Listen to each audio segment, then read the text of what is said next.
The Salaries and Remuneration Commission wrote to the Parliamentary Service Commission telling them that there are a few changes that are coming, and this affects even how the resources of the country are spent. Some 1.8 billion shillings could end up being spent on mileage allowances for members of parliament. So let's take a look at what that is supposed to be, because the Salaries and Remuneration Commission has decided that every member of parliament will receive 366,000 shillings for mileage allowance. If you're to do the math, 416 MPs comes to 1.8 billion shillings. Previously, what has been happening, in the next slide, you will see that members of parliament have been claiming for mileage, and after they travel, they come in and lay a claim. So with the new system, every member of parliament who lives, whose constituency office is more than 25 kilometers away from Nairobi will also make an extra claim of 152.6 shillings per kilometer, and of course return journey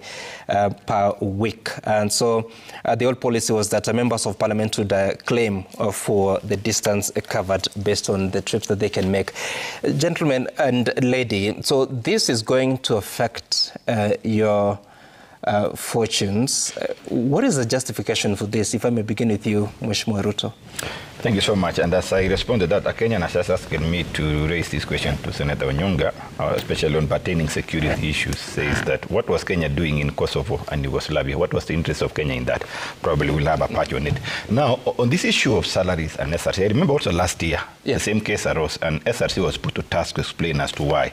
And they were saying they are complying with the Gazette notice, which had earlier been issued. So probably even me, I found the other day in the news that SRC is also considering doing the same. So I'd rather say probably it's a legal instrument that are lying before them, and probably the SRC Commission need to reevaluate, because I've heard from all of us, most of the members are saying, for sure, as much as we would need much of this one to address the challenges we are facing through in terms of representation, but as it is, the fiscal space of our country is so tightened to the extent it would not be fair. And even most of the members of parliament, and I'm sure through Parliamentary Service Commission, they should be engaging SRC on how to defer this one, or them to reconsider the Gazette notice that issued earlier.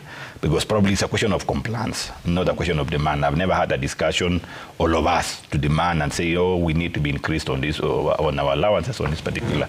Though there could be justification for that, but looking at a scenario where, admitting the fact that we are going through challenges, these are areas that SRC need to be cognizant of the situation and find a legal way of reversing those particular complaints. So currently, because you come from Keses, what is the distance from Nairobi? To Keses, to my constituent, is around 360 kilometers. 360 kilometers. Yes. And you manage to travel every other week? Like I came yesterday. Yeah. I do. You know, this work, and of course you have evidence. You have, even on Sunday, you know, I was there at a function.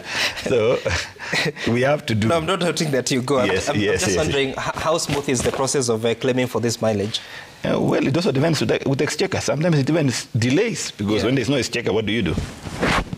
It delays. Mheshimiwa Maina, we've heard that members of parliament who don't come from very far have been complaining that they don't get the mileage. Some say that members of parliament who come from only 100 kilometers away, very far counties or constituencies end up claiming the mileage, but they don't necessarily travel. And when they travel, they don't necessarily travel by road.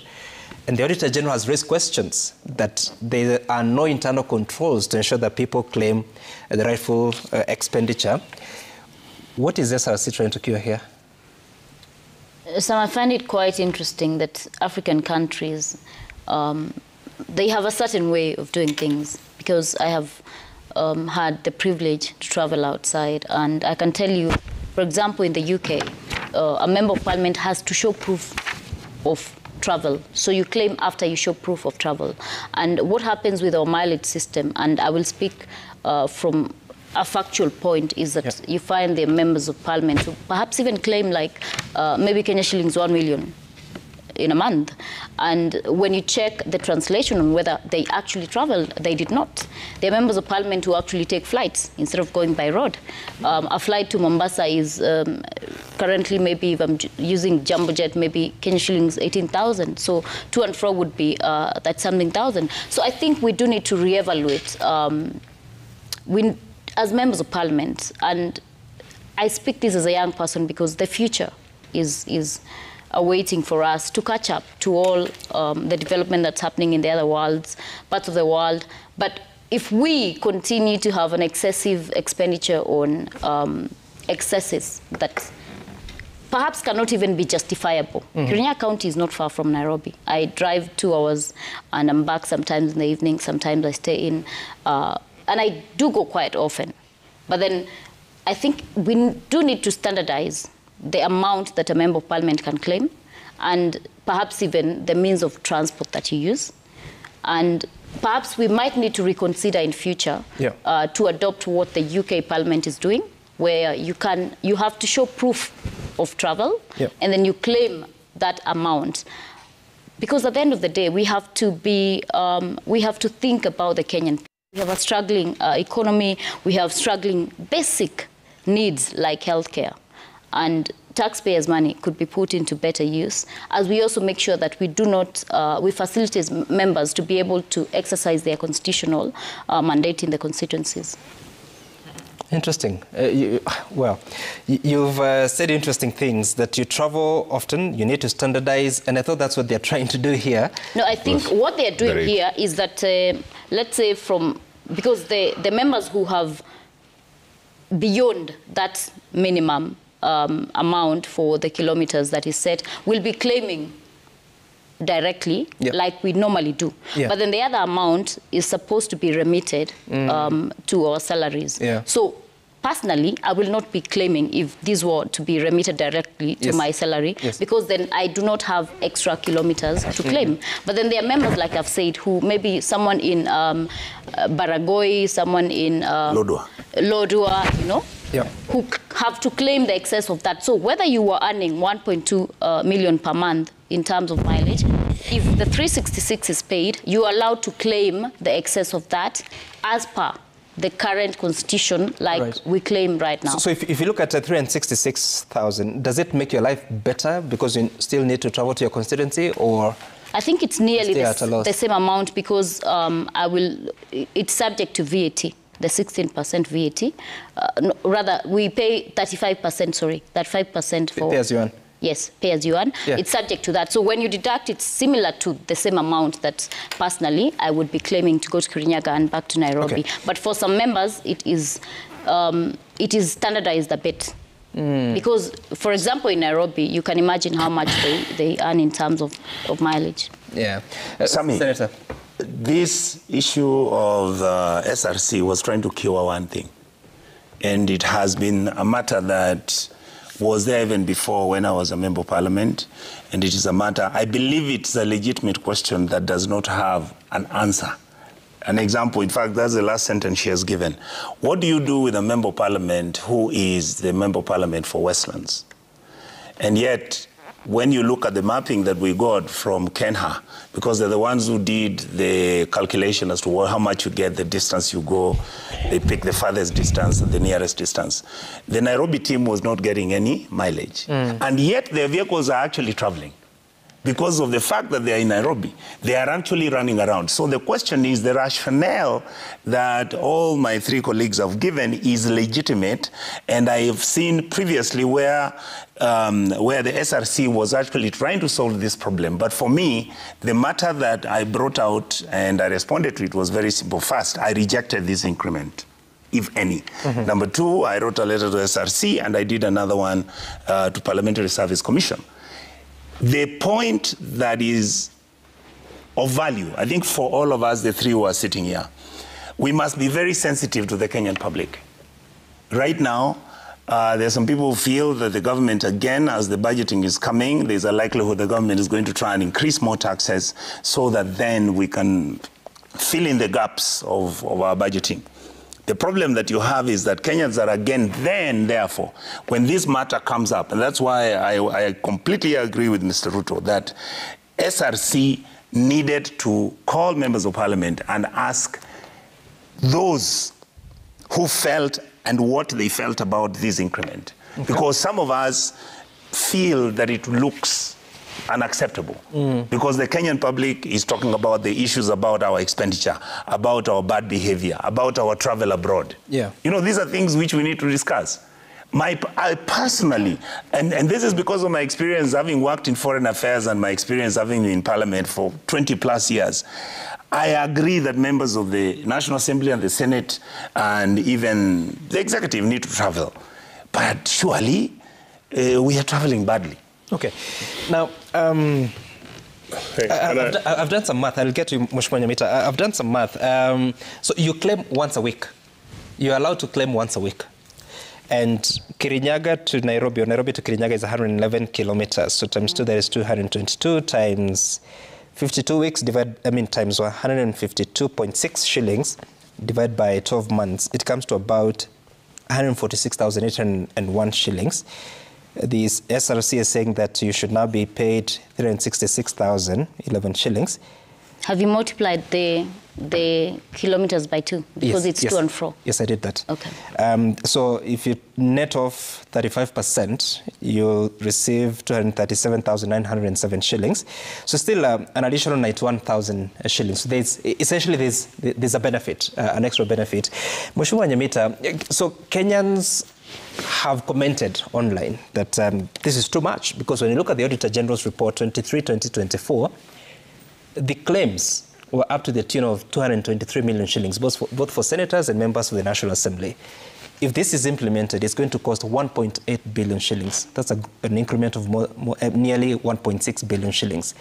At a time the country is focused on cost cutting, was it necessary to do it now? Let me say this, as a member of parliament who comes from a rural constituency. Very far. I fly to Migori. Yeah. Including like tomorrow. My return ticket to Migori is about 20,000. Mm-hmm. But as I fly tomorrow morning, my driver will leave this night, and my bodyguard. They will go by car. So I will go by air because today I am still working. Yep. They will travel at night, they'll go. So it shouldn't be mistaken that when a member of parliament does not go by car, that the car has not gone. Mm-hmm. I'm talking from someone who is in the rural constituency. But is there a way of verifying that it has actually gone? Because the Auditor General raised questions. There are no internal controls. All I'm saying, the controls can be put. Yeah. There's no problem. I mean, you can check, they can introduce the other checks that they want to actually do. But let me just give you an example. So I travel up country. My vehicle is actually going tonight. I will fly in tomorrow. I go there. When I travel, my bodyguard, my driver, I cater for their accommodation. There's no provision for it. And including their upkeep. And sometimes, this mileage is only for going and coming back. But sometimes I'm there for like a whole week. So I have to pay a hotel for my people to spend in for that period of time. I have to cater for their meals during that particular time, all out of my own pocket. We had actually made a proposal to SRC at some point that forget about giving members of parliament the mileage.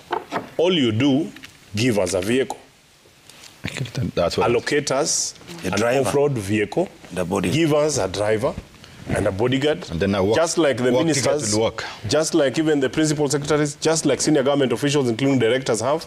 They have a GK vehicle that is fuel and serviced by government. They have a driver who every other time when the official is going out, he's actually assigned where they're going to be accommodated.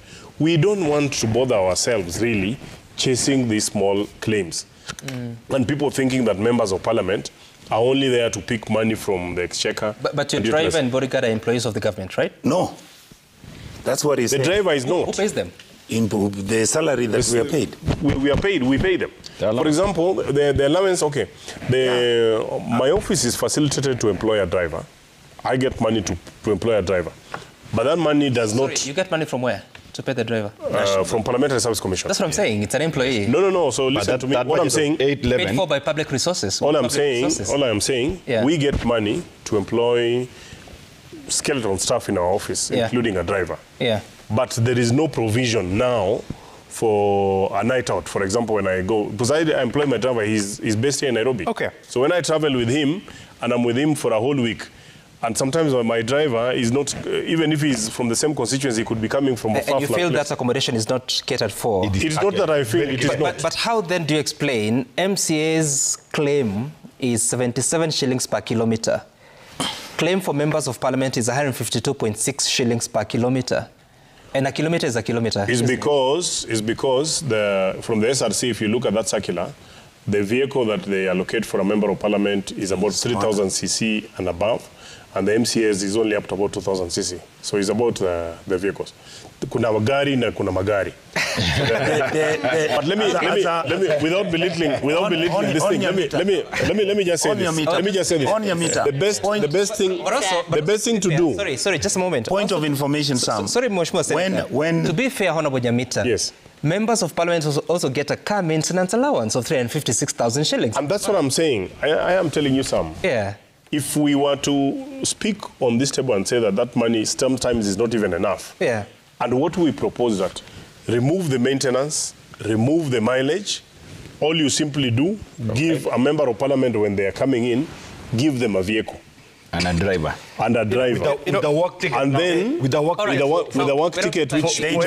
Sorry. The information I was giving is that when the government did its research, they found that was when we were in parliament last time. Yes. That a member of parliament had to be given 34 million shillings a year for him to get a government vehicle. Yeah. That is how SRC now decided that a member of parliament will be given that money per year. Okay. Yes. That's fine. We'll do the math and check how much it is, because it's also important to note that at least 722,000 shillings goes to this. Sometimes even give us the cost every month. Give us the cost of cabinet secretaries and half of which is the car maintenance, the other one is I'm saying, can you use the cabinet secretaries and the PSS who are allocated vehicles and look at the cost? Julius Ruto, Mheshimiwa Mark Nyamita, Mheshimiwa Njeri Maina, and Senator Richard Onyonka. That's our time. Up next is Matter Social with Safina Chengoma and the panelists. Bye for now.